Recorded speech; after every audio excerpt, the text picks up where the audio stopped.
నమస్తే బండన్న, బాగున్నావా అన్న? బాగానే ఉంటావులే, నీకేమైంది? ఒకప్పుడు జెడ్పీటీసీ గారికి మెడల పుస్తెళ్తాడు అమ్మినావు.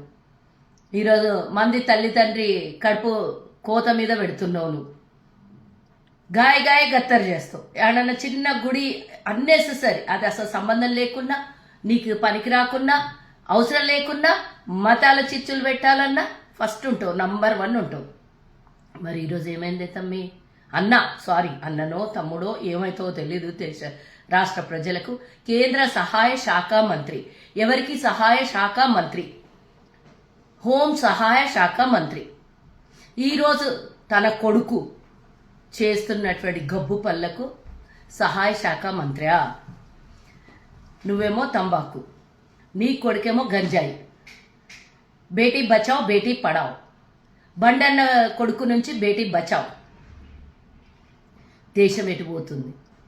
ఆడపిల్లల్ని సమాధి చేసినటువంటి మీ పార్టీ లొల్లి లొల్లి చేస్తారు. మీ మహిళా మోర్చా ఎడిపోయిందమ్మా? ఈరోజు లొల్లి చేస్తలేదమ్మా. మరి ఈరోజు ఏ ఆడపిల్ల అయితే నాకు అన్యాయం జరిగిందో, మైనర్ పిల్ల, 17 ఏళ్ల పిల్ల నన్ను ఇబ్బంది పెట్టిండు అని ఎక్కడైతే కేసు పెట్టాలనో ఈరోజు లొల్లి బయటకు వచ్చిందో, ఆ లొల్లి ఈరోజు హిందూ అమ్మాయి కాదా? హిందూ ఆడపిల్ల కాదా?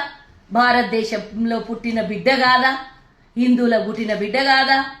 మరి ఇదే ఇంకొకళ్ళు అంటే ఈరోజు ఇదే ఇంకో పార్టీల్లోనో లేకపోతే ఇంకో ముస్లిమోలో ఎవరినన్నా ఈ విధంగా చేసింటే ఈరోజు గుడ్డలు చింపుకుంటుండ్రు. హైదరాబాద్ నడిబొడ్డున ఈరోజు రడబేరి చేస్తుండ్రు.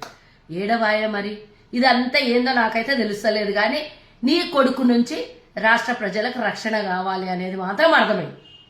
నువ్వు దేశ ప్రజలకు ఏం సహాయ మంత్రివో నాకైతే తెలియదు, కానీ తెలంగాణకు మాత్రం సహాయం లేదు. బేటీ బచావో అంటే బీజేపీ వాళ్ళతో బేటీల్ని బచాయించాలి. ఎందుకంటే దేశంలో అన్ని చోట్ల చూస్తున్నాం, బాక్సర్ అమ్మాయిలకి మానభంగం చేసేది, ఇబ్బంది పెట్టేది, వాళ్ళకి ఇబ్బంది పెడతామనేది అంతా మీ బీజేపీ వాళ్ళ దాంట్లోనే ఉంటారు. లేదా ఒకడెవడో వచ్చి మేము జ్యోతిష్యం చెప్తాము అని అంటే వాడెవడో వస్తే వందలాది మంది మహిళల్ని బీజేపీ వాళ్ళ దగ్గర నుంచే ఉంటారు వాళ్ళు పాడు చేసేటోళ్ళంతా. ఇట్లా దేశం మీద ఏడ చూసినా సర్వనాశనం చేసేది హిందూ ఆడపిల్లల్ని, హిందూ మహిళల్ని బీజేపీలతోని బేటీ బచావ్ అనేది నినాదం తీసుకోవాలి. రేపు మోదీ గారు వస్తున్నారు, మరి ఏం ముఖం పెట్టుకొని వస్తాడు తెలంగాణకి? నా సహాయ శాఖ మంత్రి ఈరోజు మంచి పని చేసిండు. చాలా గుడ్ హ్యాబిట్స్ ఉన్నాయి. మేము ఎట్లుంటే మా ఫాలోవర్స్ అట్లా ఉంటారు, మా బీజేపీలో జరిగేదే ఇది అని రేపు పొద్దున వేదిక మీద చెప్తాడా? ఒక్కటి అడగాలనుకుంటున్నా మోదీ గారికి. తెలంగాణకి వచ్చేటప్పుడు మీ బండి సంజయ్ కథ ఏంది, వాళ్ళ కొడుకు కథ ఏంది? ఇప్పుడు కాదు, సరే ఈ రోజు అంటే నువ్వు వస్తున్న ఎవడో ఒకళ్ళు ఒల్లి చేసిండు అనుకుందాం, కానీ గతంలో కూడా బండి సంజయ్ కొడుకు మీద ఇదే అభియోగాలు. అంటే పైసలు లేక ఎనడెక్కనోడు ఎద్దగితే వెనక ముందు అయిందంట. అప్పుడు తాళి అమ్ముకున్నాడు, ఇప్పుడు మంది తాళిలు తెంపడానికి రెడీ అయినటువంటి మీరు అప్పుడు పైసలు లేకుండే ఈరోజు మస్తు పైసలు వచ్చినాయి. ఆ పైసలతో ఏం చేయాలనో సుధరాయిస్తలేదు. కాబట్టి ఇసుంటివన్నీ గబ్బు పళ్ళన్నీ చేసి మన హిందూ మహిళలకి ఇబ్బంది పెట్టేటోళ్లకు నేను అడుగుతున్నా. నిన్న మొన్న సురేఖక్క మీద విరుసుగుపడ్డటువంటి అందరూ ఈరోజు మాట్లాడండి. గొంతులు ఎడిగిపోయినాయి అన్నీ. హిందూ సాటి మహిళకి, ఆడపిల్లకి అన్యాయం జరుగుతుంటే మళ్ళీ ఫోక్సో కేసు పెట్టాలని వాళ్ళు డిమాండ్ చేస్తే వాళ్ళు 5 కోట్లు డిమాండ్ చేసిండ్రు. హనీ ట్రాప్ అని చెప్తున్నారు. హనీ ట్రాప్ అన్నప్పుడు ఒక సహాయ శాఖ మంత్రిగా ఉండి అలా హనీ ట్రాప్ అని కేసు పెడుతుంటే సిగ్గుపోతుంది. హనీ ట్రాప్ అన్నప్పుడు మీ కొడుకు అలా ఊసుల్లో ఉచ్చుల్లో ఎట్లా పడ్డాడు? ఒక కేంద్ర మంత్రి కొడుకు ఏ విధంగా హుందాగా ఉండాలి? ఇప్పుడు ఒక్కరోజు జరిగిన ఇష్యూ కాదు, పదే ఆయన మీద ఎందుకు వస్తున్నాయి ఇట్లాంటి ఇష్యూస్? ఇప్పుడు ఎవ్వరు నోరు మెదుపుతలేరు. ఒక్కడన్నా వాట్సాప్ యూనివర్సిటీలా దీన్ని ఖండిస్తున్నారా?